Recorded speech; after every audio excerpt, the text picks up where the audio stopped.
Well, initially the National Guard came through and they saw some wreckage, and they had the PJs from the Air Force come down and verified that it was a downed aircraft from the Air Force in the 1950s.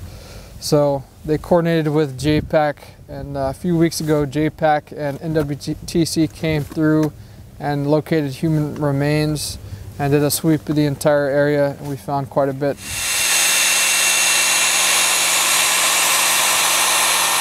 So the suspected crash site is actually about 8 miles north of our location, and it supposedly crashed into the side of a mountain at full speed. So the initial crash site was, I mean, it was detrimental to everybody on board, definitely. You know, it was a catastrophic plane crash. So a lot of small pieces of aircraft, and then that came down onto the actual glacier.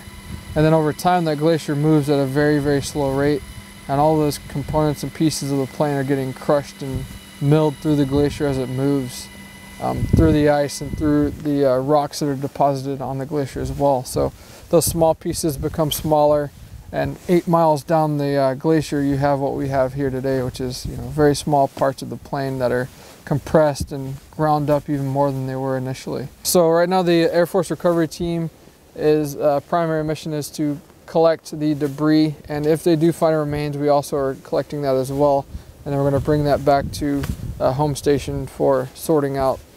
So their job is to basically police up the area and make sure the site is clean.